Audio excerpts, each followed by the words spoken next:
Para healthy lungs, pa-check ka lungs. Konsultayo sa eksperto, ang primary care provider mo.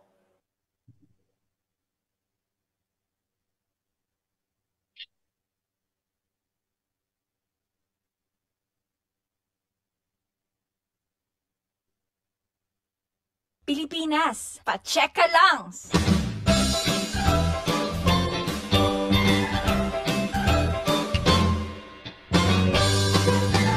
Kumusta, ate at kuya?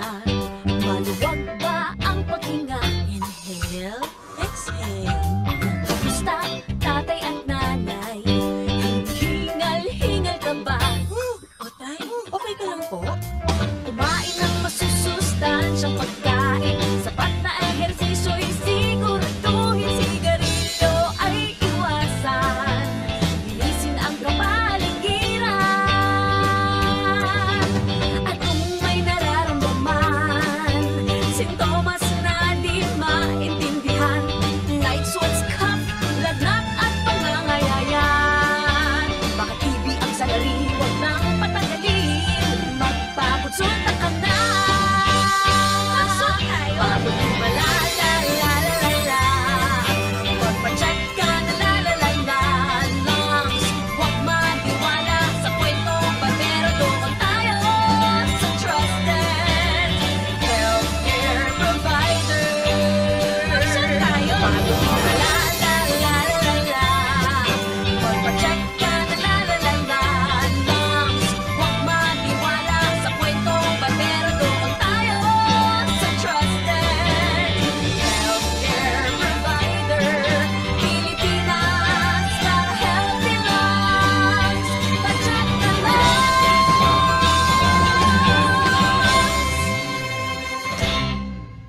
Para healthy lungs, pa-check ka lungs. Konsultayo sa eksperto, ang primary care provider mo. Isang malusog at ligtas na umaga sa ating lahat. Welcome po sa isa na namang talakayang pangkalusugan dito sa Town Hall Meeting live ngayong araw ng Miyerkules, August 27, 2025. Hatid sa inyo ng Department of Health, Ilocos Center for Health Development. Bago natin simulan ng ating mainit na talakayan, let us first compose ourselves and begin with a prayer.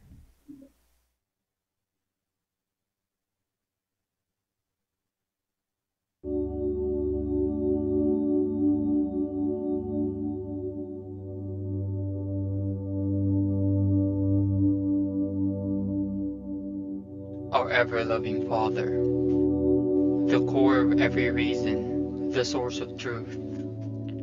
You who made the earth and the heavens are the ultimate goal of every knowledge seekers, the infinite wisdom, the cause of all that is good. We are truly grateful for this opportunity to gather together as a community despite the challenges we face each day.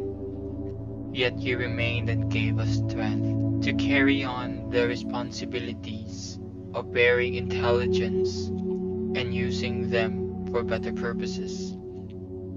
We now humbly ask you to join us in our endeavor to explore the wonders of life in the world for knowledge's sake, that in whatever we learn today, we become more grounded to you, who is truth, who is love. We pray that you bless our speakers, the fount of your infinite knowledge, that they can share something worthwhile despite the limited time we have. They can channel all they know and share to us the beauty and truth of living as your child. We pray that you guide our participants, the seekers of your boundless knowledge, that they may continue to persevere in the search and be deemed worthy to share what they learn from today's session. Sanctify us, O Lord, not because we are worthy of it, but because we believe in your love and mercy, that at the end of today, we can take home something that's amazing and meaningful. This we ask and pray through Christ our Lord. Amen.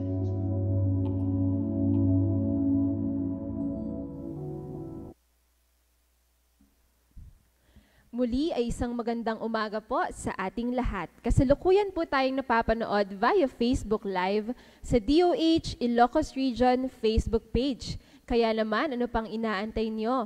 I-like at i-share ang ating video upang mas marami pa ang makapakinig at matuto sa ating topics of the day. Ngayong buwan ng Agosto ay ino-observe po natin ang Sight Saving Month and National Lung Month. Maraming kondisyon ng mata ang maaaring humantong sa permanenteng pagkawala ng paningin kung hindi naagapan. Ang mga unhealthy habits, stress, or exposure to pollution naman ay maaaring magdulot ng paghina ng ating mga baga. Kaya naman sa ating town hall meeting ay ating aalamin kung ano-ano ba ang maaari nating gawin upang maiwasan ang mga sakit sa mata at baga. Kaya naman ay makakasama natin ngayong umaga ang ating mga eksperto mula sa Mariano Marcos Memorial Hospital and Medical Center. At hindi ko na patatagalin pa, for our first topic on eye diseases, let us all welcome our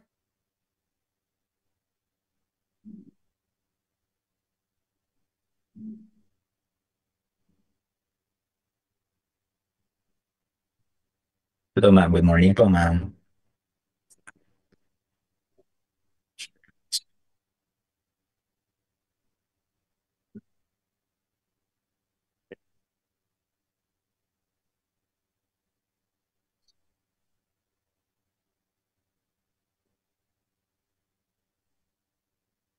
Okay.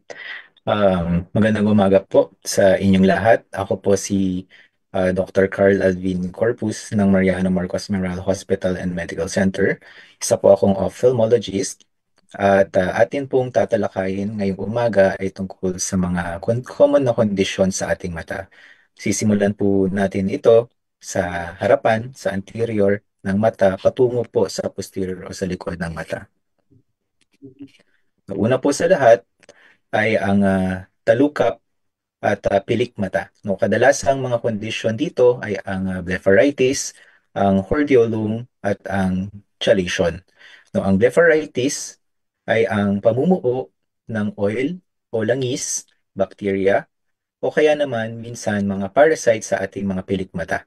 No, kadalasang simptomas ay ang pamumula, pamamaga, at kadalasan din ay ang pangangate sa talukap ng ating mga mata. Maiiwasan nito sa pamamagitan ng tamang paglilinis sa talukap at pilik mata.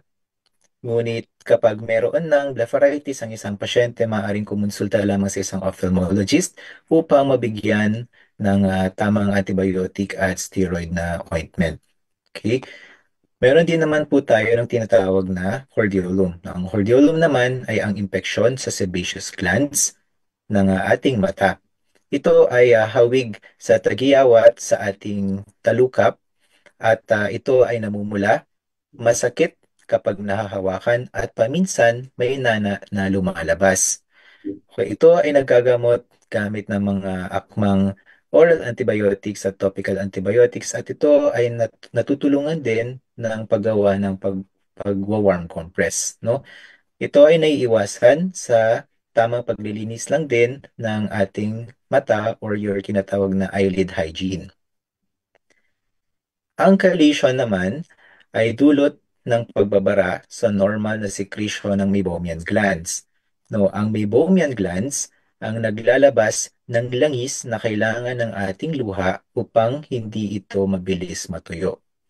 Ang pasyente ay kadalasang mayroong nakakapang maliit na bukol sa may talukap ng mata na hindi masakit kapag ito ay nahahawakan, di tulad nung naunang natalakay na hordeolum. Ang tanging lunas ng chelation ay ang injection ng steroid kung ito ay maliit pa sa mismong lesion or sa mismong bukol. At kung ito naman ay may kalakihan na, ito na ay kinakailangan ng matanggal through surgery. Meron din naman po mga pamamaga na katulad ng preseptal tsaka orbital cellulitis. Ang preseptal cellulitis naman ay ang pamamaga sa talukap ng mata na kung saan ang mismong eyeball ay hindi pa apektado. Ito ay nakukuha sa di tamang o di wastong paghuhugas ng kamay at ito'y ipinanhahawak sa mismong periorbital area. Minsan nakuha din ho natin ang preseptal cellulitis kapag may eye trauma, tamaan yung mata, sa mga bata kapag may mga systemic infection katulad po ng pneumonia.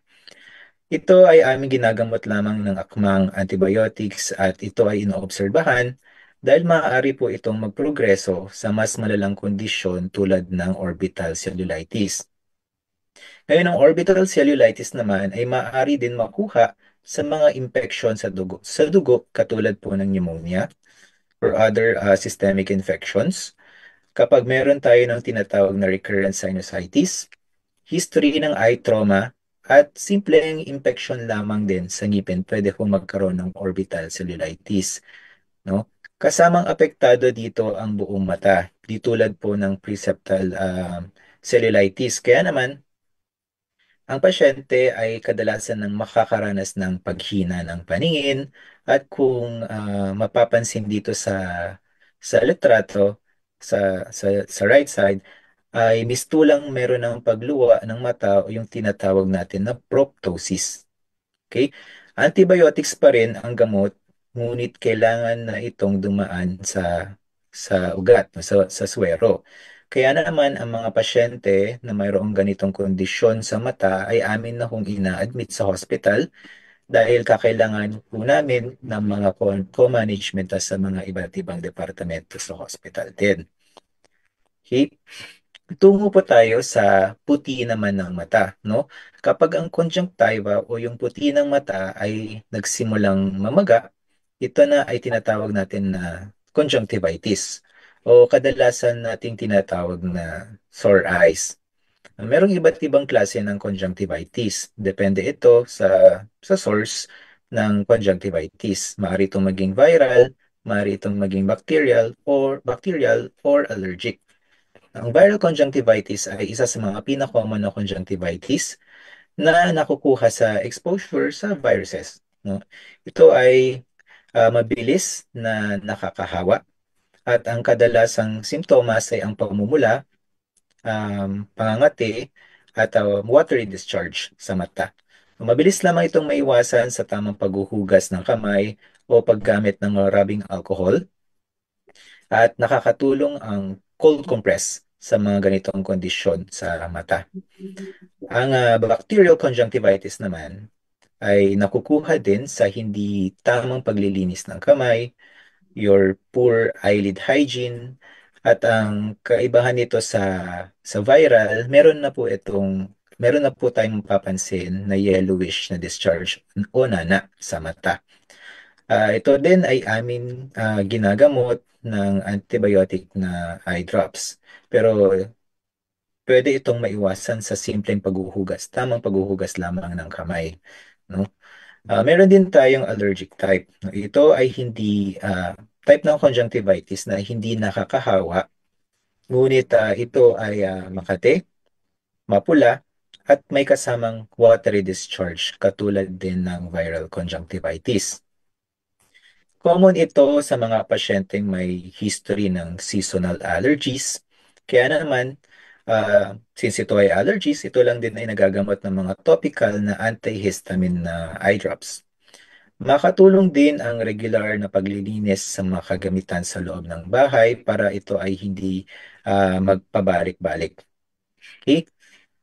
May mga conjunctivitis din na nakukuha sa mga sexually transmitted infections katulad ng gonorrhea and chlamydia, but is not really common. Ito ay amin rin ginagamot ng akmang antibiotics as long as we are quite sure kung ano talaga yung pinanggagalingan ng conjunctivitis ng aming pasyente. So, sunod naman ho yung tinatawag natin na corneal degeneration. No, common po ito sa ating region, especially nasa warm na climate tayo, mainit dito sa area natin. No? Kung makikita po sa kanan na picture, mayroon pong maliit na mistulang sago na dilaw sa puti ng mata. Ito ay tinatawag namin na pinguecula. Ang pinguecula ay kadalasang nakukuha sa exposure sa sunlight, yung UV B na light exposure, kasama dito ang sinag ng araw. Nandito sa sinag ng araw, no? Ito ay maaaring maiwasan sa paggamit lamang ng mga dark tinted sunglasses pagka nasa labas tayo at salakot. Salakot, ito yung wide brim na hats. Yung may tawag natin dito is may malaking payangyang. Um, o kaya naman paggamit ng sombrero. Maaari itong mamaga, maaari din po itong mamula, at minsan ito ay inflamed na. Ito ay tinatawag natin na pingueculitis. Kung hindi naman po ito namamaga, hindi naman kailangan gamutin. Usually, binibigyan lang po namin ng aming pasyente ng mga artificial na tears, no? Tapos, kung ito naman ay namamaga na, saka po namin sila binibigyan ng steroid medications para mabawasan ang pamamaga. Sa kabilang picture naman ay makikita din natin ang namumuong puti na slightly pinkish na lesion sa may harap ng mata. Ito ay tinatawag natin na pterygium o sa Tagalog, pugita. Ito po ay katulad ng pinguecula, nakukuha lang din sa sunlight exposure. Kaya naman ito ay maaari ring maiwasan sa paggamit ng mga salakot, sombrero, at mga dark tinted na glasses. Wala pa kong gamot na maaring tumunaw sa pterygium o pugita. Maaari lamang itong obserbahan kapag manipis at ito'y maliit pa. Ngunit kapag ito ay nagbibigay na ng panlalabos sa paningin at sadyang malaki na, ito ay amin na pong tinatanggal. It's just a minor procedure. We scrape namin yung pterygium and then observe kung magkakaroon ng tinatawag na recurrence. Okay? Kapag ang salamin ng mata or yung cornea naman ang apektado, ang tawag natin dito ay keratitis. No? Meron tayong iba't ibang keratitis. Pwede itong maging bacterial, fungal, o viral. Ito ay maaaring makuha sa paggamit ng maruming contact lens. No, kapag nag-share ng contact lens tapos hindi pa nalilinisan yung contact lens, maaari po itong makuha. Sa paglilinis o paghuhugas sa mata gamit ng tubig mula sa deep well o sa Ilocano yung bubon, kapag natamaan o natalsikan ang mata ng mga maruruming bagay, example sa ating mga farmers sa putik, sa halaman, at iba pa, no? Mainam na magpa-check up agad pagka may mga ganito, especially pagka namumula na, dahil kapag ito ay napabayaan, no, maaari itong magdulot ng panlalabo ng paningin na pwedeng magresulta sa tuluyang pagkabulag sa mata. Kapag kasi nag-heal itong tinatawag natin na keratitis, pwede itong magresulta doon sa tinatawag natin na peklat o corneal scar na subject na o yung mga pasyente na subject for corneal transplantation. So, mahirap ngayon maka-acquire ng mga corneal grafts, kaya importante, especially pag nasa workplace, gumagamit tayo ng mga protective goggles, no, para maiwasan yung mga ganitong condition sa mata at tamang paghuhugas pa rin ng kamay, of course. May mga condition din sa mata na nangangailangan lamang ng mga akmang sukat lang ng eyeglasses. Ito ay yung tinatawag natin na myopia or nearsightedness, hyperopia or farsightedness, at astigmatism. Meron din po tayong condition sa mata na kapag tumuntong na tayo sa edad 40 or 40 years old, nangangailangan na din ng reading glasses. It is totally normal, no, sa mga pasyente talaga at the age of 40 na mangangailangan talaga ng reading glasses, no. Most of our patients talaga at the age of 40. Kaya naman ito ay kailangan mga pasyente mag-undergo ng regular checkups at ito ay karapat-dapat lamang na may wasto gamit ng mga tamang salamin dahil maaari itong magdulot ng panlalabo at minsan kapag hindi naitama yung grado pananakit ng mata, mabilis na pagkapagod ng mata, and eventually pananakit po ng ulo. Okay? Sunod naman po ay ang tinatawag natin na katarata. Ito ang paglabo at pagkapal ng natural na lente ng ating mata na dati ay clear or supposedly clear at transparent. Sa lente nanggagaling, sa lente ng ating mata nanggagaling ang 30% ng grado, total grado ng ating mata. Kaya naman kapag ito ay kumapal at namuti, maaari itong magdulot ng paghina ng paningin. No? Ito ay sadyang nakukuha lang talaga sa pagtanda, usually ages 50s, 60s, and above. Ngunit kapag ang pasyente naman ay may history ng uncontrolled diabetes, mataas ang blood sugar, history ng paggamit ng mga steroids, especially sa mga pasyente na may asthma, at history ng eye trauma, napapadali ang pagkapal ng lente sa mata. Wala pong gamot, no? Inuulit ko po, wala pa pong gamot na pwede makatunaw o makaalis ng katarata. Maaaring makatulong ang eyeglasses kapag ito ay manipis pa. Ngunit kapag ito ay kumakapal na, kakailanganin na itong matanggal at mapalitan ng artificial na lente. Ang kagandahan naman po ng cataract, kung cataract lang ang problema ng isang pasyente, mapalitan lamang ng artificial na lente yung katarata. Supposedly, manunumbalik na yung regular or usual na vision ng isang pasyente. Okay? So, next naman ho, magtungo po tayo sa retina. So, retina, ito na po yung nasa likod po ng ating mata. So, ito po yung sensory na part ng ating mata.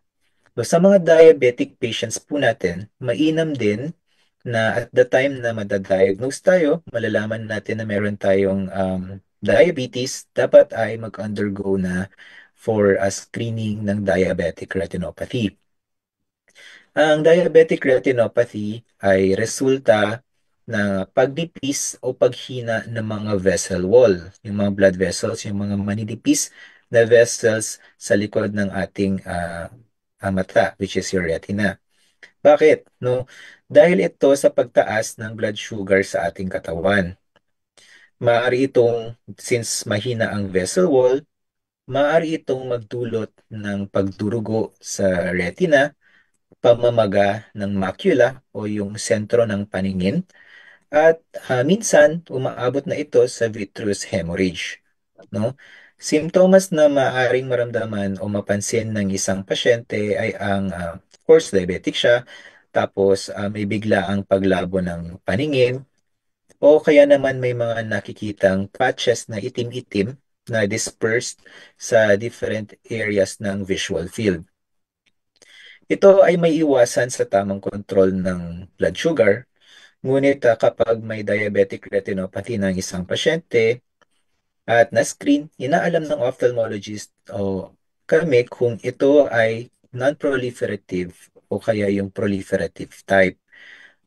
At dito po magbabase kung kakailanganin ng pasyente ng kung good control lang ba ng blood sugar o kung kailangan na po ng pasyente ng injections, laser treatment, o kung may pagdurugo na gross o madami na pagdurugo sa loob ng mata, kung kakailanganin na ba ng pasyente ng vitrectomy para na malinisan yung pagdurugo sa loob.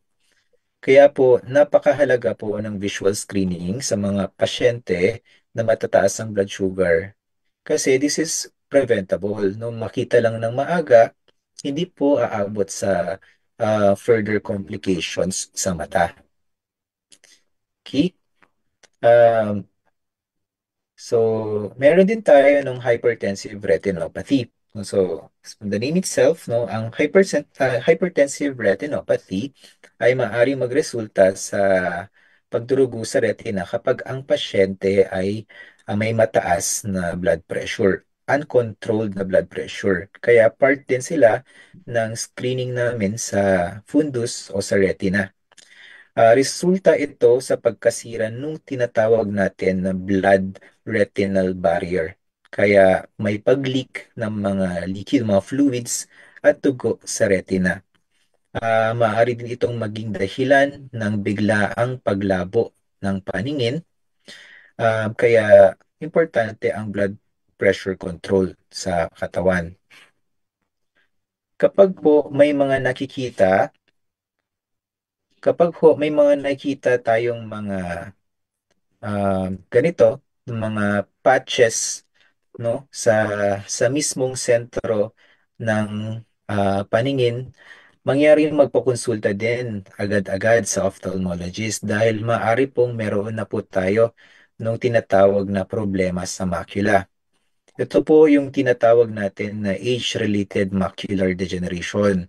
So from the name itself, age-related, talagang nakukuha natin ito sa pagtanda. Kaya mainam din na screen po tayo sa mata.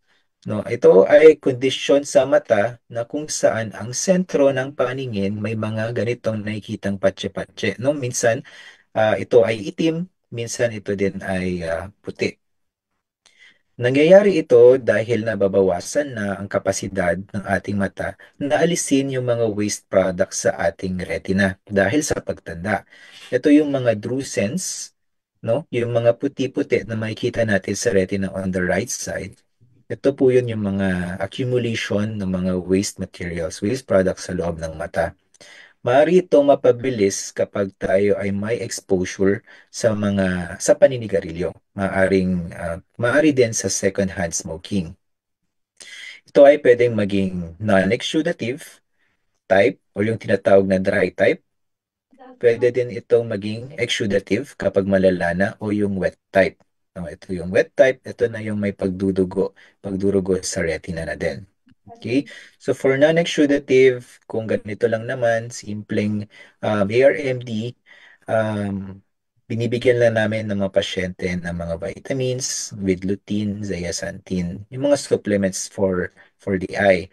Pero pagka exudative, and then we offer further interventions, lalo pag may pagdudugo na.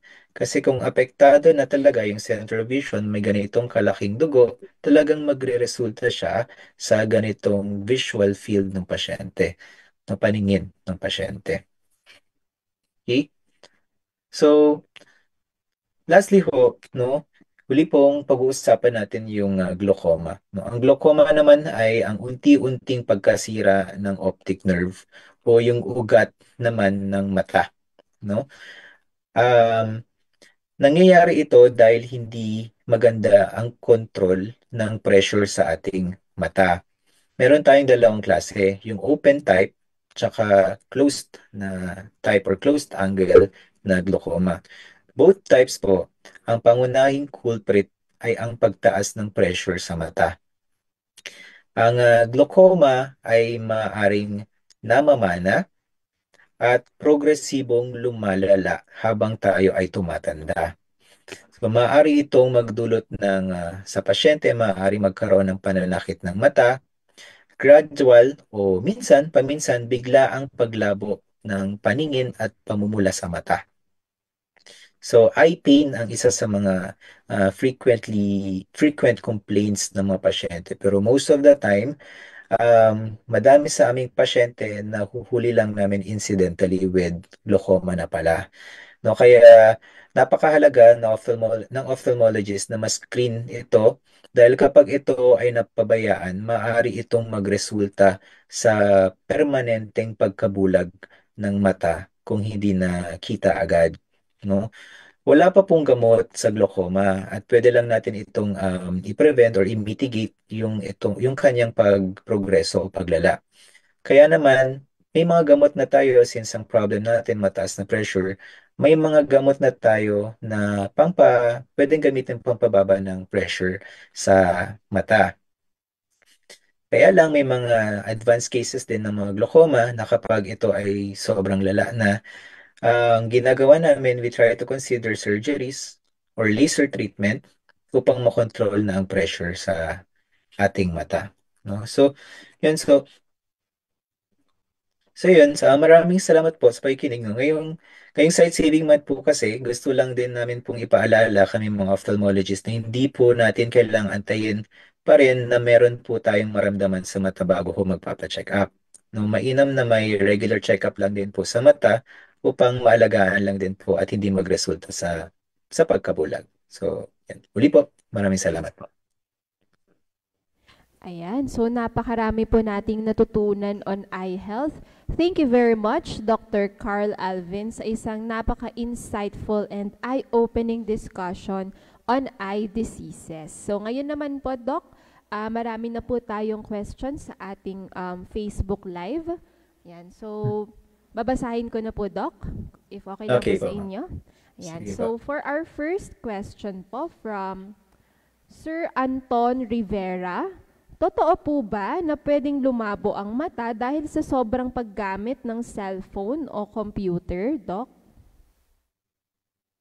Okay. So, pagka po kasi gumagamit naman po tayo ng cellphone or computer, meron po tayo nung tinatawag na computer vision syndrome, no?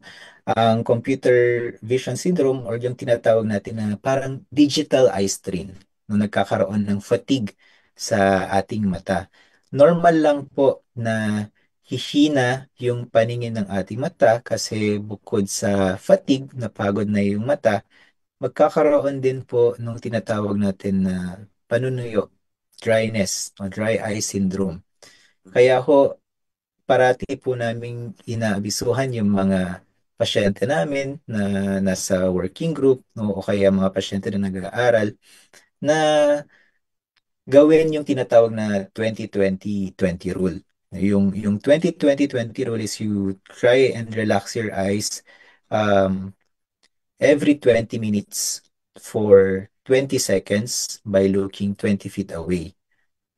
Okay? Papahinga lang po yung mata. And then, of course, pagka talagang strenuous, kailangan po na talagang gamitin yung mata, mag-aral, magtrabaho. Kailangan may supportive treatment sa mata with giving or paglalagay ng mga artificial tears sa ating mata.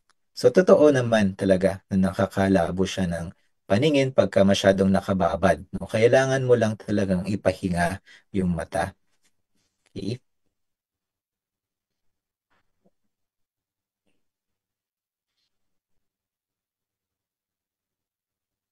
Hmm.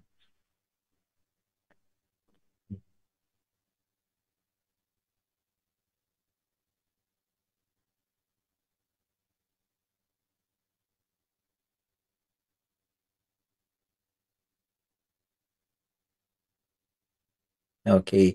So, na-mention ko kanina sa lecture yung tinatawag na age-related macular degeneration. Yes, no, makakatulong yung pagkain ng kalabasa kasi meron tayo dito nung tinatawag na beta-carotene. Um, Dito ho, sa age-related macular degeneration kasi, ang problem kasi natin, nababawasan yung kapasidad ng mata. Katulad ng sabi ko kanina, babawasan yung kapasidad ng mata na magtanggal ng mga waste na materials. Kaya ang gamot din naman natin sa mga age-related macular degenerations, which is your dry type, is pagbibigay ng supplements. Kung maalala po ninyo, parte doon sa mga supplements ay beta-carotene doon sa lecture kanina. At mataas po ang contents ng kalabasa sa beta-carotene. Kaya makakatulong siya to somehow delay, no, yung development ng age-related macular degeneration, your dry type sa mata. So, ayan.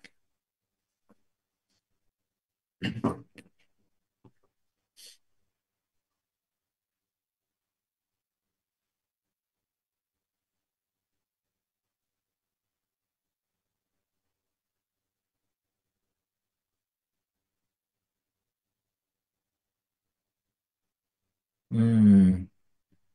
Well, ang ano po kasi natin, no, ang herbal supplements, um, hindi pa masyadong, well, makakatulong naman, di naman problem kung gagamitin natin ang mga herbal supplements, no? Pero we have to take into consideration yung exposure natin sa gamot. As long as it is FDA, i-check lagi kung itong gamot ay FDA approved.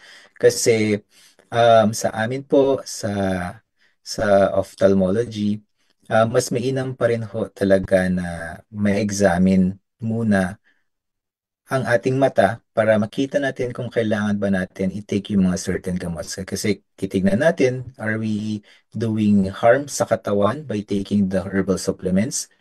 Or nakakapagbigay ba talaga ng benepisyo yung herbal supplements? Kakailanganin po natin na makita yung pangangailangan po ninyo ng herbal supplements.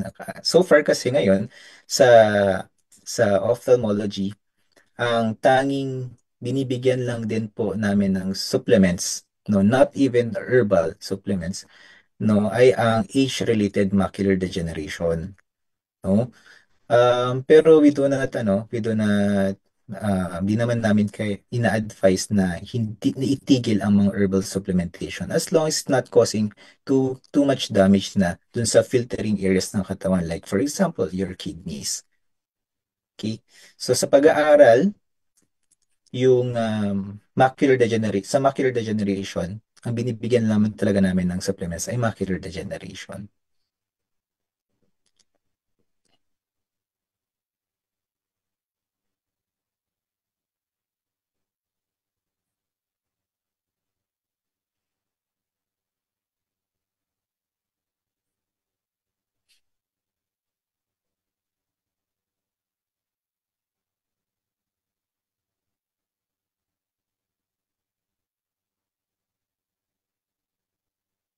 Okay.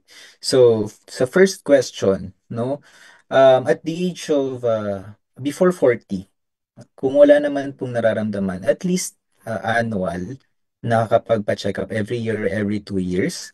Pero kung may mga napapansin na kayo, below 40 years old, may mga napapansin na po kayo, agarang magpa-check up sa mata. Example, may history po ng trauma, o kaya may history na yung mga katulad po ng mga pamumula, automatic naman yun, papacheck up talaga. Pero kung wala naman, at least every 1 to 2 years. Kapag po tumuntong na tayo sa edad 40, tulad po ng sabi ko kanina, may mga kondisyon na po na nangangailangan ng mga corrective glasses.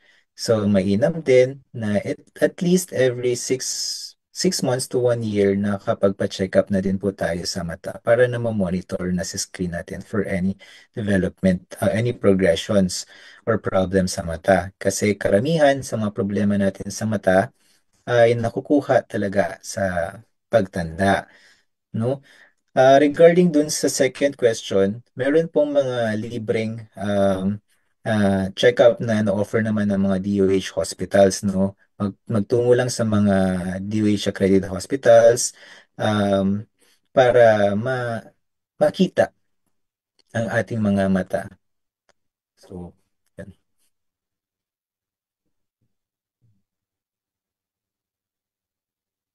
Fernan, Doc, normal po ba na parang may nakikita akong lumulutang kapag tumitingin sa malayo? Okay.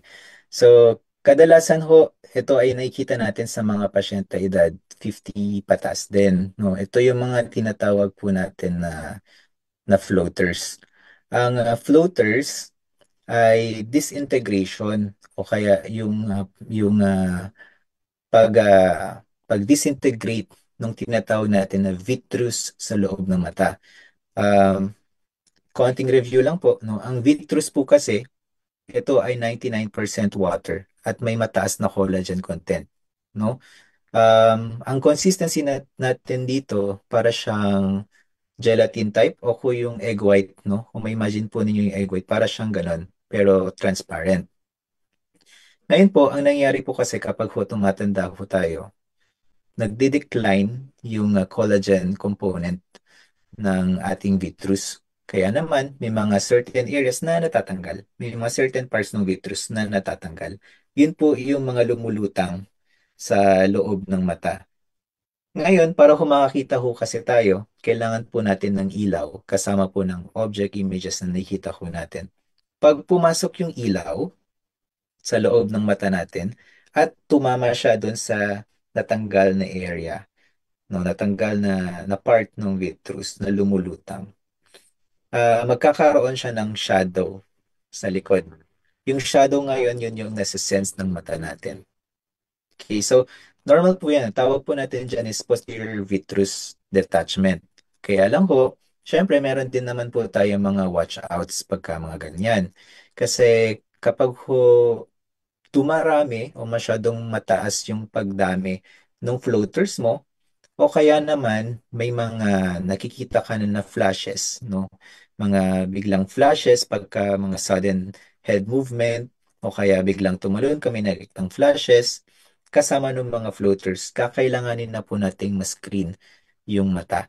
No? Kasi minsan, ang gusto kasi natin sa posterior vitreous detachment, freely floating na siya yung vitreous pagka tumandaan na tayo. Freely floating na.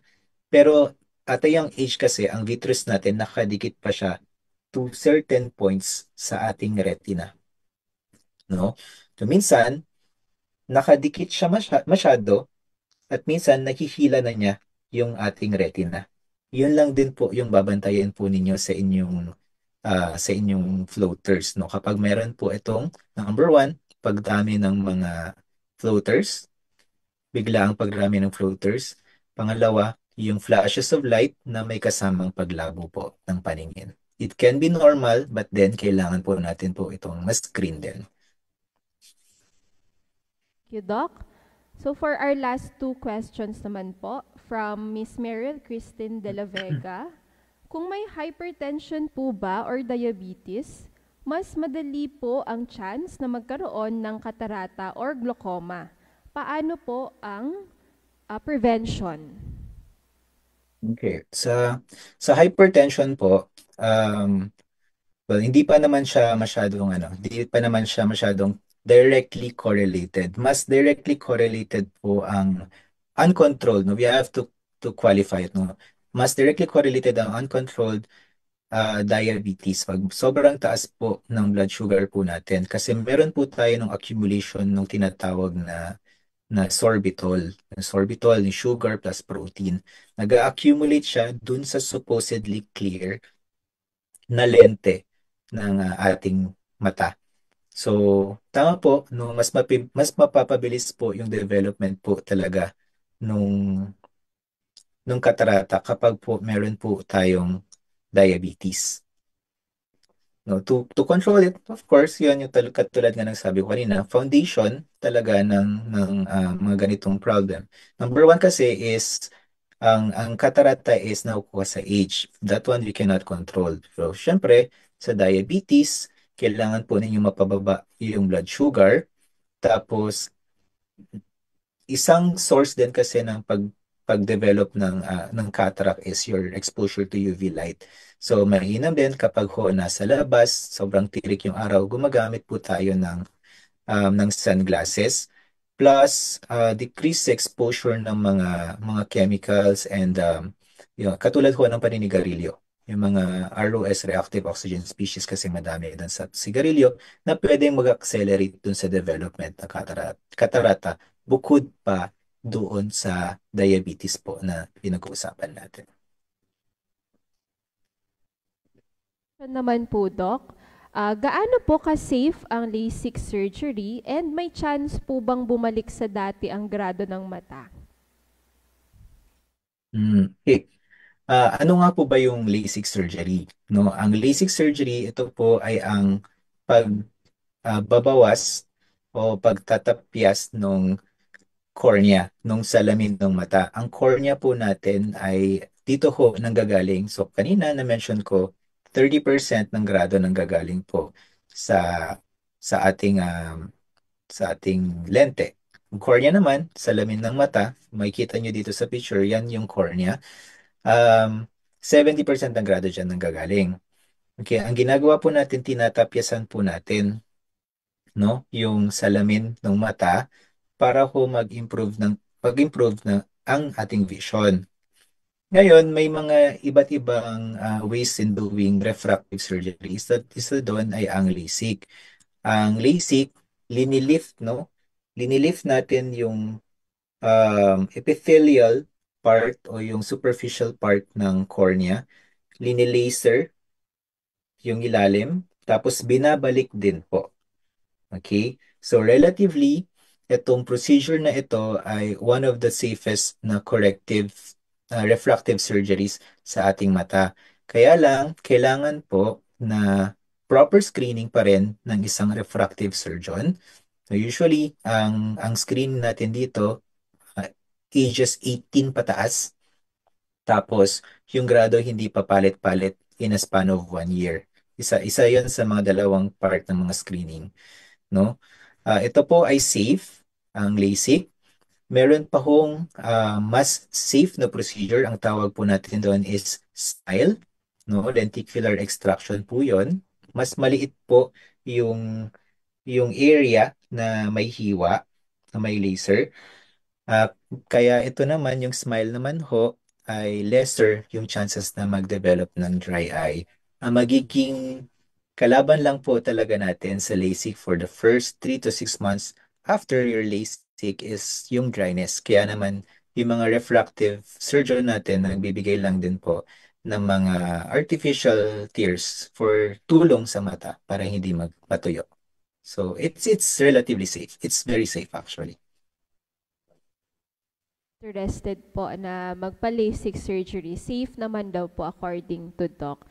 Ayan, so I think nasagad na po lahat ng questions ng ating Facebook Live viewers. So once again, Doc, Carl Alvin, thank you so much po for your time in imparting us your insights on eye health. So sana po marami pong natutunan ng ating mga viewers. Yan. So ngayon naman po, as a sign of our gratitude, we now award the Certificate of Appreciation to our eye expert.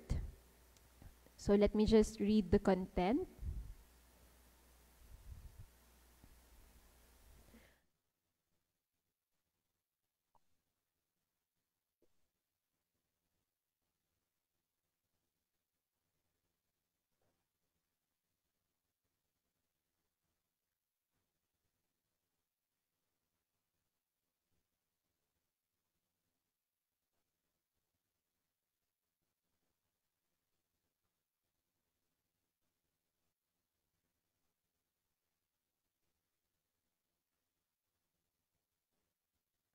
Thank you din po. Thank you, ma'am.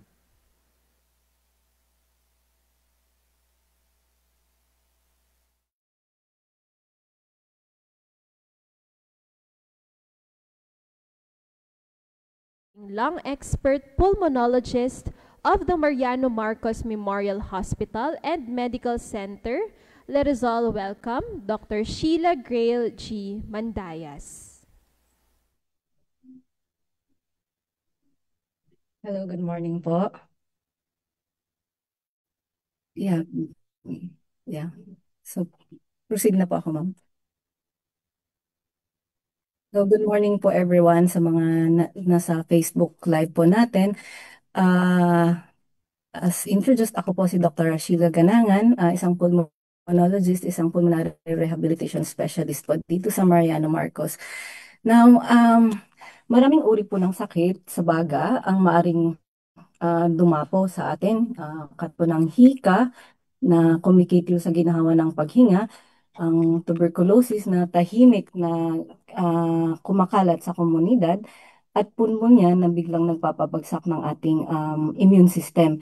Ngunit sa lawak ng mga hamong ito, may isang sakit na patuloy ah, na humahamon sa atin dahil sa nakakaagaw ito ng buhay at kalayaan sa milyon-milyon. Ito po ay ang chronic obstructive pulmonary disease. So sa pagkakataong ito, dito muna natin ibubuhos ang ating pansin sa sakit na daha-dahang kumikitil ng hininga, ngunit madalas ay hindi agad nabibigyan ng pansin. So sapagkat sa pag-unawa sa COPD, maunawa natin ang hindi lang baga, kundi pati ang mismong halaga ng bawat paghinga sa ating buhay. Um, Unang-una po, para saan nga po ba ang baga? So, ang lungs po ay isa sa pinaka-importanting organ sa ating baga. Sa ating bawat paghinga, ito ay nagdadala ng oxygen papunta sa dugo para magamit ng ating katawan. Kasabay nito, nilalabas nito ang carbon dioxide o ang lason na hangin na hindi kailangan naman ng ating katawan. Kaya po kapag nasira ang ating baga, hirap ang katawan sa dalawang bagay. Unang-una, kulang sa oxygen. At pangalawa, naiipon ang carbon dioxide o yung sinasabi nating lason na hangin sa ating baga. So kapag po tayo ay huminga, ang hangin ay pumapasok sa maliliit na air sac sa ating baga. Sa pinakaduluduluhan po yon na parte ng ating baga, dito po nagkakaroon ng palitan o yung tinatawag natin na gas exchange. So nagpapalitan ng oxygen na kailangan ng katawan, ito ay pumapasok sa dugo, habang ang carbon dioxide naman o maduming hangin ay lumalabas para mailabas natin through our breathing. So, ganito po ang itsura ng normal na baga. Next slide, please. Malinis at maluwag ang dahanan ng hangin. At kung titingnan naman po sa x-ray, makikita na malinaw ang hugis ng ating baga kapag ito ay malusog. So, ano nga po ba ang COPD? Ito ay isa sa pinakamalaking problema sa kasalukuyan sa buong mundo. So, tinatayang 392 million katao sa buong mundo ang may COPD. Pero ang nakakalungkot po doon, marami dito ay hindi alam na may sakit sila. Sa katunayan, mahigit kalahati ng pasyente ay hindi nadadiagnose. At ang COPD ay ngayon ang ika-4 na pangunahing sanhi ng pagkamatay ng tao sa mundo. Taon-taon, humigit kumulang 3.5 million katao ang namamatay dahil dito. So ito ay katumbas ng 5% ng lahat ng namamatay. At sa ibang bansa, ito rin ang pangalawang pinakaraniwang dahilan ng pagpasok sa emergency room pagkatapos ng atake sa puso at stroke.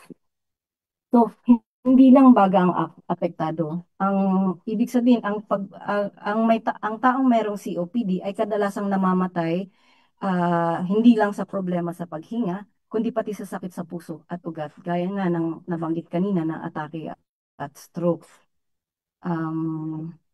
So ano nga ba ang ibig sabihin ng COPD? So ang COPD ay chronic obstructive pulmonary disease. Chronic, ibig sabihin matagal bago lumala. Obstructive, may bara o paninikit sa daanan ng hingaan, or pulmonary, of course, may kinalaman sa baga, and then disease, isang karamdaman. So sa madaling salita, hirap pumasok at lumabas ang hangin sa baga sa taong mayroong COPD. So ano ang karaniwang simptomas? Ito ay matagal na pag-ubo, flema na hindi nawawala-wala, huni o tunog habang humihinga, at syempre, madaling hingalin kahit simpleng gawain lang. Ngayon, paano nalalaman kung merong COPD? Marami pong test. Unang-una, yung chest x-ray or yung parang litrato sa loob ng iyong baga. Dito makikita kung may pagbabago. Pangalawa, yung tinatawag nating ABG or arterial blood gas. Kinukuha ang dugo para makita kung sapat ang oxygen at kung sobra ang carbon dioxide sa katawan. May isa pa pong test na tinatawag na pulmonary function test. Dito po, hihinga ka sa isang makina, sinusukat nito kung gaano kalakas ang iyong baga at kung may bara sa daluyan ng hangin. Actually, ito po yung gold standard, or ito po talaga yung pinaka-confirmatory test na ginagawa natin for COPD patients. So, meron din pong exercise test. Dito, pinapahila ka sa treadmill, bisikleta, or pinapagawa ng tinatawag natin na 6-minute walk test. Sinusukat nito kung hanggang saan ang kaya ng iyong katawan at kung ligtas ka para mag-exercise. Hindi naman po ibig sabihin na bawal kang kumilos kung meron kang COPD. So sa tamang gabay ng doktor, may exercise na ligtas at makakatulong pa sa iyong baga. So pinakamadalas, ang COPD po ay talagang nakukuha sa paninigarilyo. Pwede rin dahil sa polusyon sa hangin, usok mula sa pabrika, sasakyan, at kahit sa pagluto gamit ang kahoy o uling. Lahat ito ay nakakasira sa ating baga. So isipin na lang po natin na ang normal po talaga na dapat na laman ng baga natin is oxygen. Anything other than oxygen, harmful po 'yon sa ating baga. So, in conjunction with smoking, alam niyo po ba na bawat sigarilyo ay may mahigit 7,000 chemical, at marami dito ay ginagamit din sa bagay na hindi naman dapat nilalanghap ng tao, katulad ng panglinis sa indoor, may pang-spray ng insekto, gasoline at panggatong ng raket. Lahat ng ito ay pumapasok sa baga kapag nilalanghap. So isipin nyo na lang po na 7,000 sangkap sa isang stick ng sigarilyo at araw-araw kung ilan ang hinihit-hit, ganun din po karami ang chemical na pumapasok sa katawan. So sa mga chemical naman na ito, 70 ang napapatunayang nagdudulot ng cancer. So hindi ibig po sabihin, bawat hitit ng sigarilyo ay parang nagtutulak sa katawan na magkaroon ng sakit. Para mapanatiling malusog ang ating baga, kailangan nating umiwas sa mga bagay na nakakasira sa paghinga, lalo na ang usok at polusyon. So isa sa pinaka malaking kalaban ng ating baga ay ang polusyon. Ito ay galing sa usok mula sa tambutso at pabrika, chemical sa bahay gaya ng pintura, pandikit at spray, at syempre usok ng sigarilyo.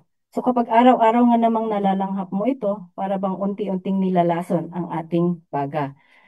So kapag naipon sa baga, ang dumi mula sa hangin, pwede rin itong magdulot ng infection at unti-unting pagkasira ng baga.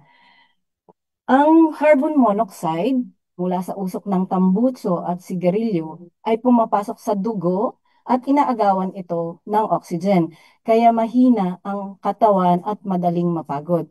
So kung ang oxygen ay pagkain ng ating katawan, ang polusyon naman ay parang lasong iniinom natin sa bawat paghinga. So sa normal na paghinga, oxygen ang pumapasok sa dugo, pero kapag puro polusyon at usok ang nalalanghap, carbon monoxide ang pumapasok. Kaya po kapag traffic at mausok sa kalsada, minsan ramdam nyo parang mas mabilis kayong hingalin. So, iwasan ang mga lugar na mausok at maalikabok. Kung maglilinis ng bahay, gumamit ng basang pamunas para hindi kumalat ang alikabok. At pinaka-importante, iwasan ang usok ng sigarilyo. So kung may naninigarilyo po sa paligid, makiusap na huwag po sa tabi po ninyo. So maliban sa usok ng tambucho, nakakasama rin ang matapang na chemical kagaya ng spray at pintura. Isa pa, kapag rush hour or oras ng pasukan at uwian, mas makapal ang polusyon sa kalsada. Kaya kung hindi naman kailangan, manatili sa loob ng bahay o gumamit ng face mask o panyo. Ngayon, ang tanong, ang malamig na hangin ay nakapagpapahirap sa paghinga? Pwede po, lalo na sa may sakit sa baga. Kaya para hindi lumala, huminga sa ilong para uminit ang hangin bago makarating sa baga at gumamit ng mask o panyo. Minsan, pati maulan na panahon ay nagpapabigat ng pakiramdam sa paghinga. Sunod po, ang impeksyon ay isa sa pinakamapanganib na problema sa COPD. Pwede nitong palalain ang karamdaman bigla at ito ang pangunahing dahilan kung bakit madalas maospital ang mga pasyente. So kaya kapag may lagnat, ubo o dumadaming plema, huwag na pong ipagpaliban, magpatingin ka agad. So may dalawa pong paraan, mahalagang paraan para makaiwas para magkaroon ng impeksyon. Unang-una po, magpabakuna laban sa pulmonya at trangkaso. Pangalawa, palakasin ang katawan sa pamamagitan ng tamang pagkain, ehersisyo at sapat na tulog.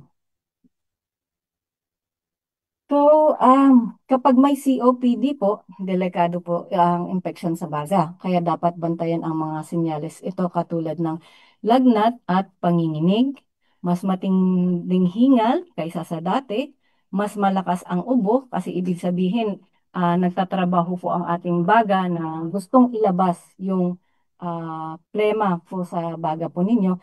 Mas marami or mas malapot na plema or pagbabago ng kulay ng plema, halimbawa mula puti, nagiging dilaw, berde, or may kasamang dugo. Pwede rin po ang pamamaga ng paa o mata, biglang pagdagdag ng timbang, hindi dahil sumobra tayo sa kinain natin, kundi dahil sa pagtutubig or pagre-retain ng katawan natin ng tubig. Pwede rin pong walang ganang kumain kasi ang infection po, tinitrigger po niya ang inflammation na nakaka-affect po ng appetite sa appetite center sa ating brain. Pwede rin po na yung low oxygen at high carbon dioxide sa katawan natin baba po yun nung feeling of hunger po natin, kaya wala po tayong ganang kumain.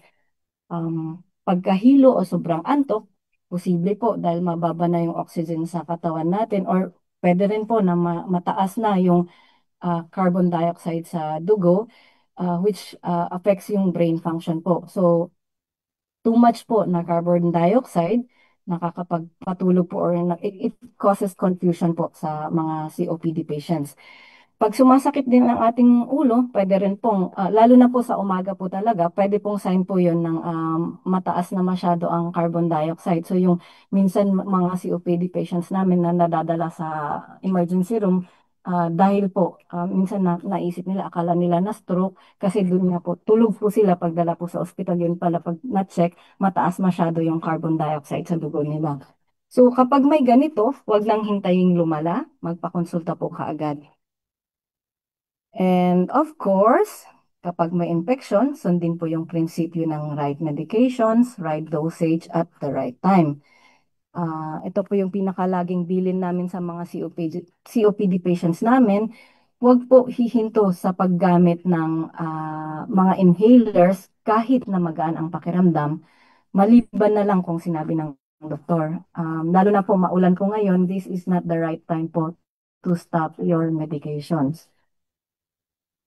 Ngayon naman, pag-usapan natin ang mga gamot na tumutulong sa taong may COPD. Ang mga gamot na ito ay hindi tuluyang ginagamot ang sakit, pero nakakatulong para gumaan ang paghinga at maiwasan ang paglala ng COPD. So, unang-una, meron po tayong tinatawag na bronchodilators. So, para saan po ba ito? Ito ay pampaluwag ng daanan ng hangin para mabawasan ang hingal. So, ito po ay nasa anyo ng tableta, pwede rin po siyang liquid or inhaler. May dalawang klase po ng bronchodilator. Ang una po ay pang-maintenance. Ito po yung araw-araw na ini-inhale, no? Mabagal ang epekto nito, pero tumatagal maghapon.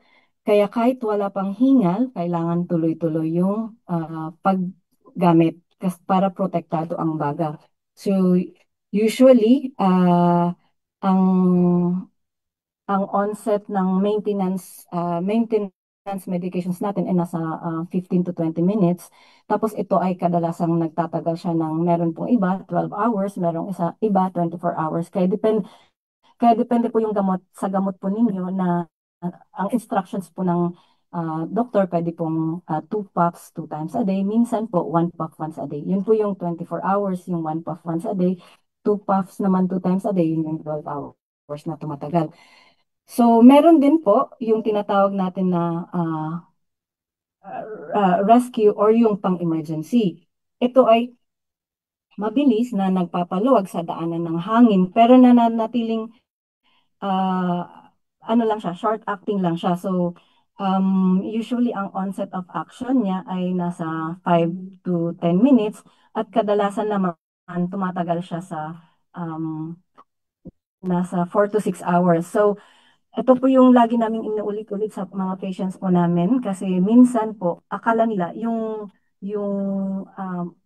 pang yung pang-emergency na gamot nila or yung short-acting na gamot nila ay dahil okay na yung pakiramdam nila, hindi na nila ginagamit yung maintenance.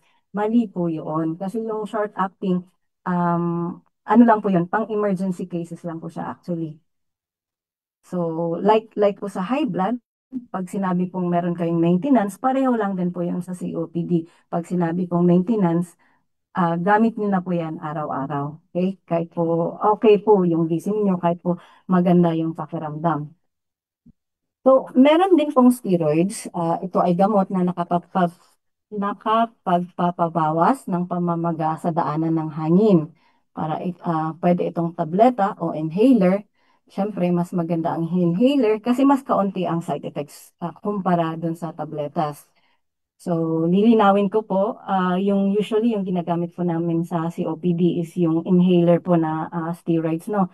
Nagbibigay po tayo ng tabletas para yun po sa mga patients na nagkakaroon po talaga ng acute exacerbation or yung lumalala na dinadala sa emergency room or na-admit sa ICU. So, para po hindi po maging misnomer na ang steroids ay gamot sa COPD, hindi po.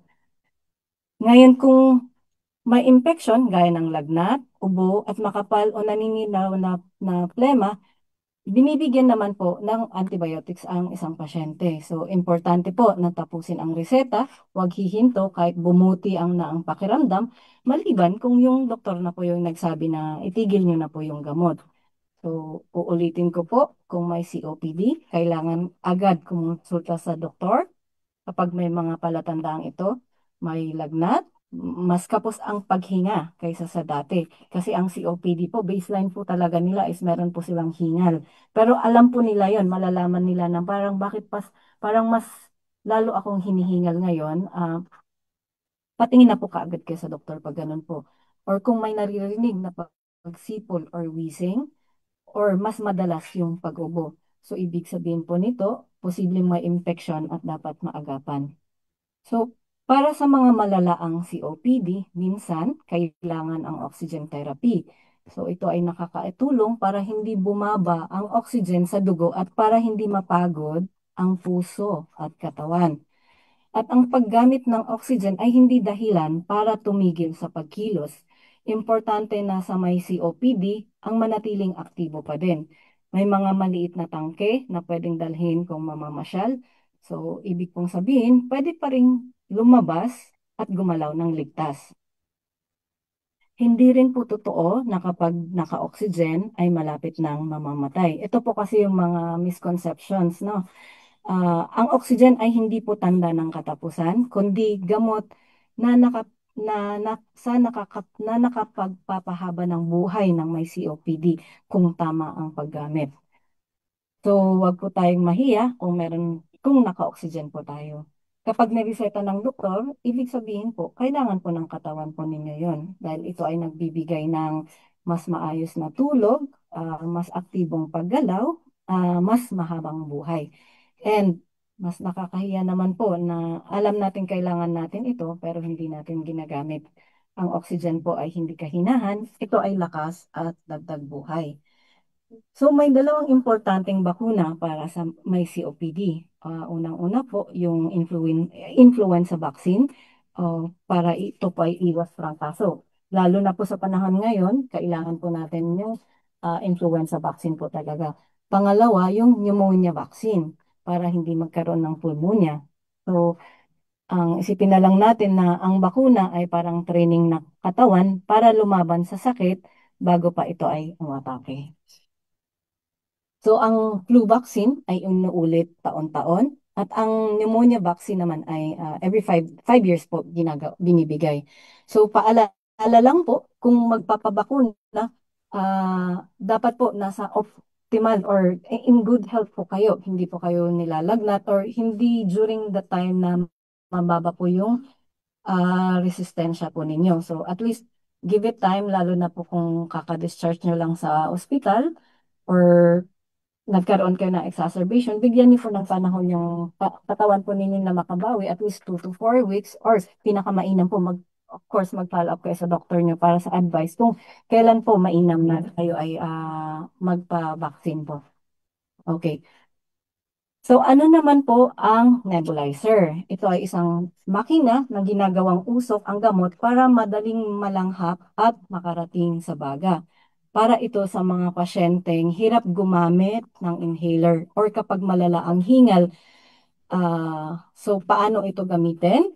Ilagay ang tamang dami ng gamot, isaksak at i-on ang nebulizer, isubo ang mouthpiece, huwag hayaang lumabas ang usok. Kasi syempre po, pag nagkaroon po ng leak yan, sa labas na po napupunta yung gamot, hindi na po nakakapasok sa baga po natin.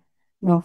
So, huminga ng normal, tapos paminsan-minsan, huminga ng malalim, ituloy hanggang wala ng usok. Ibig pong sabihin, ubos na po yung gamot. So, actually, may dalawang klase din po ng inhaler, no? Yung tinatawag nating metered dose inhaler. So, ito naman ay likido ang laman at ini-spray. Ito ay sinasabay ang pagpindot at paghinga para makapasok yung gamot ng maigi. So kung hirap pong makasabay yung kamay sa paghinga, pwedeng gamitan po ng spacer para mas madaling mahigop yung gamot. Meron po tayong kinakabit spacer po tawag noon. Clear na plastic lang po siya. So, ang pangalawa po, yung dry powder inhaler, pulbos naman po yung laman nun at yung pasyente po mismo yung hihigop ng malakas para para makapasok yung gamot. So, ito po ay hindi po pinipindot, hinga lang ng malakas at mabilis. Ngayon, hindi po ito bagay sa sobrang mahina ang paghinga, pero mas simple naman siya sa mga marunong humigop ng malalim. So both of them parehong nakakatulong pero iba yung paraan ng paggamit. Ang importante kapag may inhaler ka, kung mali ang paggamit mo, wala din sang visa. So actually kadalasan sa amin, pag nagpapa-check up pag nagpa-follow up yung patients po, lagi po namin sine-check yung paggamit nila ng inhaler kasi ah kadalasan po minsan bakit sila nag-exacerbate or lumalala yung hingal nila or yung karamdaman nila. Yun pala, mali po pala yung paggamit nila ng inhaler. So isa pa pong misconception, no? Ang COPD po ay hindi galing sa impeksyon. So ito po ay hindi nakakahawa. Sa katunayan, ang problema ay mahina ang resistensya ng taong mayroong COPD kaya madali siyang kapitan ng or dapuan ng sakit. So sa katanungan naman na maari bang maapektuhan ng COPD ang aking puso? Oo, kapag kulang ang oxygen sa baga, napipilitan ang puso na magtrabaho ng mas mabigat para magdala ng dugo sa buong katawan. So kung matagal itong nangyayari, pwedeng lumaki at huminang kanang bahagi ng ating puso. Ang tawag po dito ay cor pulmonale. Ito rin ang dahilan kung bakit namamaga ang paa o paligid ng mata ng ilang may COPD. Kaya hindi lang baga ang apektado, pati puso, kaya importante ang tamang gamutan. The question po na yung gagaling pa ba ako? Ang totoo po, ang sira na baga dahil sa COPD ay permanente na at wala nang gamot na nakapagpapabalik ng dati. Kaya importante po talaga na alagaan natin ang ating lungs. Pero huwag mawala ng pag-asa dahil may mga paraan para hindi lumala at gumaan ang pakiramdam. Sa tamang gamutan, bakuna at suporta ng pamilya, pwede pa rin tayong mabuhay ng mas mahaba at mas maayos kahit may COPD. Pero hindi ibig sabihin na kapag may COPD ka, wala na tayong magagawa. Maari pa ring mabawasan ng hingal, gumaan ang pakiramdam at gumanda rin ang kalidad ng ating buhay. So mga kaibigan, ang COPD ay isang seryosong sakit. Totoo na permanente ang sira sa baga pero hindi ibig sabihin na wala na tayong magagawa. Una, ang pinakamahalagang hakbang ay tumigil sa paninigarilyo. So, walang gamot o makina na makakabawi sa pinsala ng sigarilyo. Pero sa pagtigil, pwede nating mapigilan ang lalo pang pagkasira ng baga. So, tandaan natin, ang pinakamagandang oras para huminto sa paninigarilyo ay kahapon. Ang pangalawang pinakamagandang oras naman ay ngayon.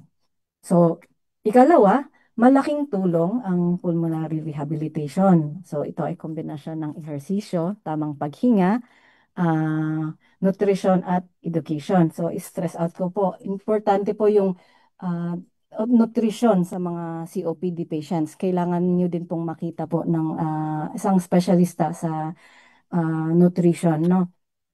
Sa pulmonary rehab, natututo ang pasyente kung paano huminga ng tama, paano bumangon mula sa hingal, at paanong manatiling masigla kahit may COPD. At sa tamang gamot, bakuna, pagtigil sa paninigarilyo, pulmonary rehabilitation, maari pa rin nating mapaganda ang ating pakiramdam, mabawasan ang hingal, magkaroon ng mas mahaba at mas mahabang buhay. So, lastly, ang COPD ay hindi katapusan. Ito ay simula ng bagong paraan ng pamumuhay at sama-sama kaya nating labanan ang epekto nito. So thank you po once again, Dr. Sheila, sa isang makabuluhang discussion on lung health. Ayan, so hindi lang pala sa mga bisyo gaya ng paninigarilyo yung maaaring makaapekto sa ating baga, kundi pati yung polusyon sa ating kapaligiran. So ngayon naman Yes. po, Doc, babasahin ko lang po ang ilang mga katanungan sa ating Facebook Live. Ayan. So first question po from Mr. Anton Rivera. Kung may Yes. COPD po ang isang tao, pwede po ba siyang mag-ehersisyo? Natatakot po ako kasi mabilis akong hingalin. Definitely yes, pwede po ma'am. As katulad nga po ng nabanggit kanina, pwede pong gumalaw ang isang COPD patient, pero dapat makita po muna siya meron po kasi kaming mga ginagawang test po, lalo na po sa pulmonary rehab, no? Meron kaming initial na yung 6-minute walk test or CPET po yung tawag po doon, ma'am. Tinitingnan natin yung baseline na yung tibok kung paano po kung gaano po kalala yung hingal ng pasyente at kung ano po yung mga may mga measures po na nakikita kami doon. At from then on po ma'am, ginagawan po namin sila ng mga programa, unti-unti, dahan-dahan po yung pag-progress po ng activity nila. Sa COPD patients po kasi, meron po kaming tinatawag na yung downwards. Pag po kasi ang isang COPD patient, syempre hingal po talaga sila. So, takot po silang gumalaw. In turn, nakaupo lang sila dahil takot silang gumalaw dahil hingal sila. Ngayon, kung hindi po kayo gumagalaw, lumiliit din po yung muscles po kasi ng baga natin. Lumiliit yung muscles ng extremities natin. Kaya pag lumiliit, yung konting effort mo lang din to move or magkaroon ng simpleng gawain lang, kahit yung sabihin natin na maligo or magsuklay, hinihingal na po tayo kasi more din yung hinihingi ng katawan natin na energy expenditure. So, kailangan po mag-exercise at gumalaw sila para po condition pa rin po yung lungs and yung baga. Of course, hindi po yung exercise na parang yung gym-like, but meron pong tailor-fit na exercises po para po sa mga COPD patients natin.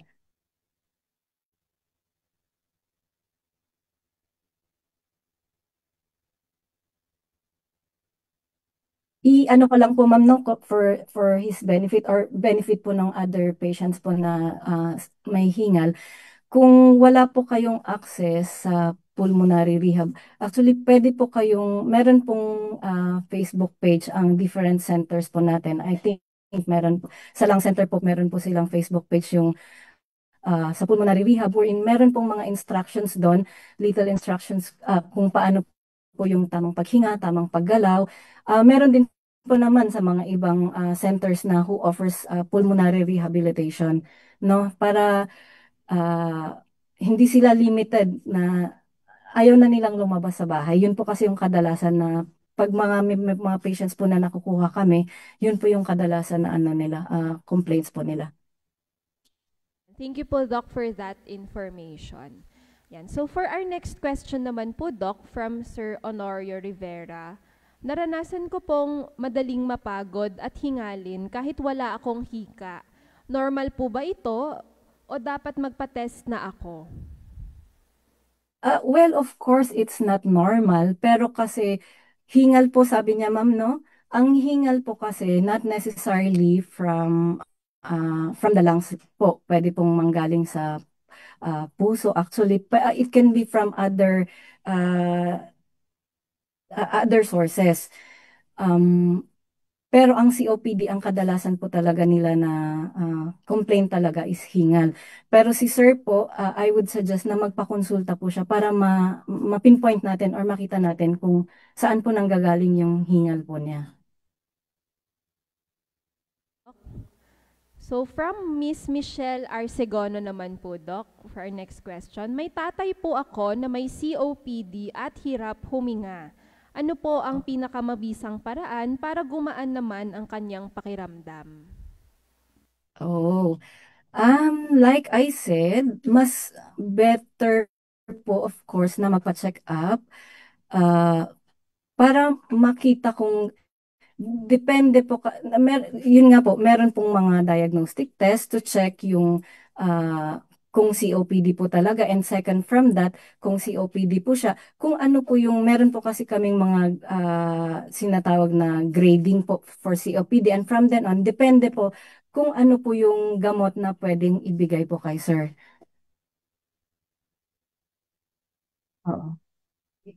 Yes, but suffice it to know na alam po na meron pong gamot para sa COPD para gumaan po yung pakiramdam nila. So pumunta po magpa-check up po sila para mabigay yung tamang, sabi ko nga, right medications, right dose, right meds. Question, Doc, from Miss Lamia Campos. Isa ata siyang fur parent. So ang question po niya, Doc, safe pa rin po ba mag-alaga ng aso at pusa ang mga may COPD? Hindi po ba makakaapekto ang mga balahibo po nila? Well, ang balahibo po ng pusa or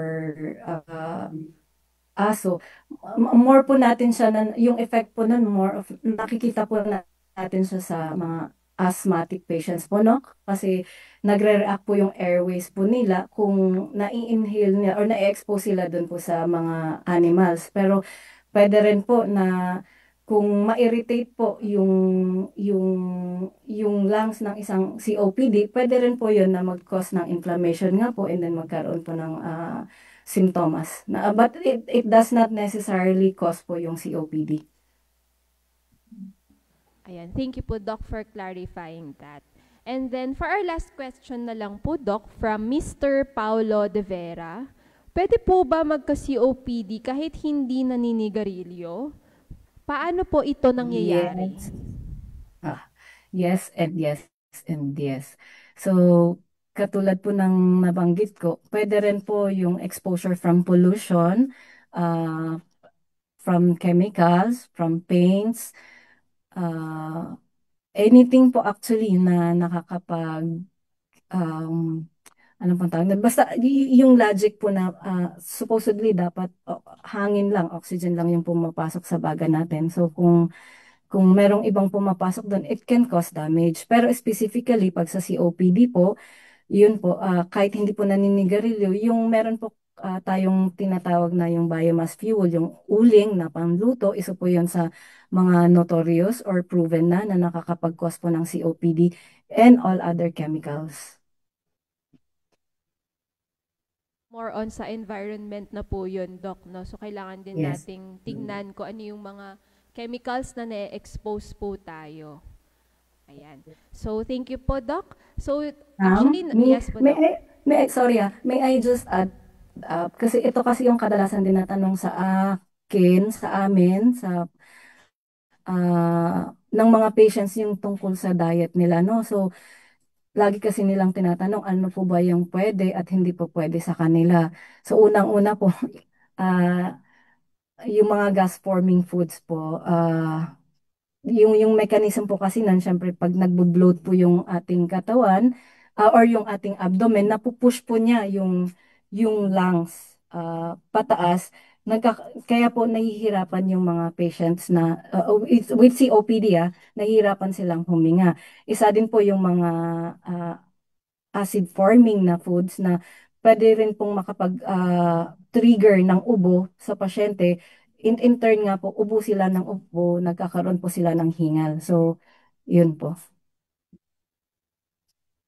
Additional information, Doc. Ayan, for our COPD patients. Alright, so at this point po, nasagot na po natin yung ating mga questions sa ating Facebook Live. So once again, thank you very much po, Dr. Sheila. So at this point po, tatanong naman po namin, ano po ang inyong final message for National Lung Month sa ating mga viewers? Alagaan po yung baga natin. Kasi parang, ano po kasi I think yung breathing po natin, isa sa pinaka hindi masyadong napapansin. Kasi humihinga lang tayo as is. Pero once na nagkaroon ng problem, kahit pa sabihin natin nagka-pneumonia lang tayo, no? Or yung simpleng upper respiratory infection, at nagka-problema sa paghinga, hirap ka, not just your lungs, pero parang yung buong system mo hirap na. Kasi isipin na lang natin na yung lungs kasi natin, siya po kasi yung nag-iikot talaga ng oxygen sa buong katawan natin. So, siya yung nagsusupply ng oxygen sa brain, siya yung nag-oxygen ng oxygen sa heart, all other else. So, protect your lungs at all costs. And stop smoking. Yes, stop smoking. Ayan, at alagaan po And natin vaping. ang ating mga baga. Yes, vaping po, opo, tama. Dahil nauuso nga po ngayon yan, lalo na sa mga kabataan po natin ngayon. Okay, so thank you very much po once again, Dr. Sheila. And now we are going to award the Certificate of Appreciation. So the same certificate po is awarded to Dr. Sheila Grail J. Ganangan Madayas, for sharing her knowledge and expertise as a resource speaker during the Ilocos Center for Health Development Town Hall meeting. Also signed by our Regional Director.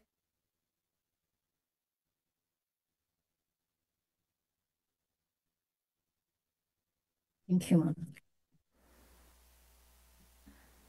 So this now concludes our Town Hall meeting in observance of Sight Saving Month, and National Lung Month. So once again, on behalf of our Regional Director, Dr. Paula Paz MC Dionco, our Assistant Regional Director, Dr. Pretchel Tolentino, at sa buong puwersa ng Ilocos Center for Health Development, maraming salamat to our experts from the Mariano Marcos Memorial Hospital and Medical Center for your time and for generously sharing your insights and expertise on eye and lung health. Naway mas nadagdagan ang ating kaalaman at mas napalawak ang ating talakayan ngayong umaga tungo sa malusog at mas maalam na komunidad. At syempre, maraming salamat rin po sa ating mga manonood sa ating Facebook Live. Maraming salamat sa inyong mga tanong at pagsubaybay sa ating Town Hall meeting ngayong araw. Laging tatandaan, alagaan ang mata at baga at ugaliin ang regular na pagkonsulta sa inyong primary healthcare provider. Muli, magandang umaga po at ingat tayong lahat.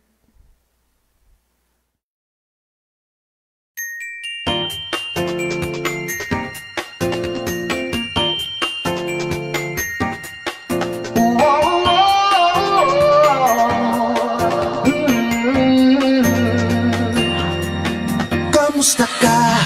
Bakit para kang matamlay? Kulang ka ba ng energy? Likat sumabay, panahon na katawan ay bigyan ng buhay. We're gonna do it, we're gonna move it.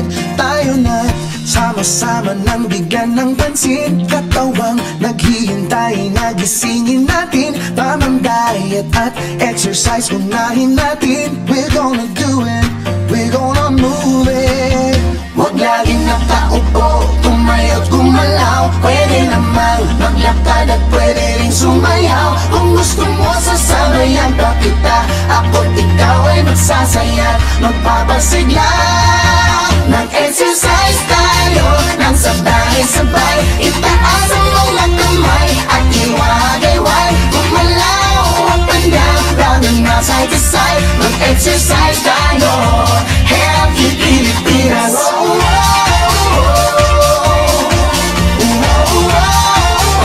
Healthy Pilipinas.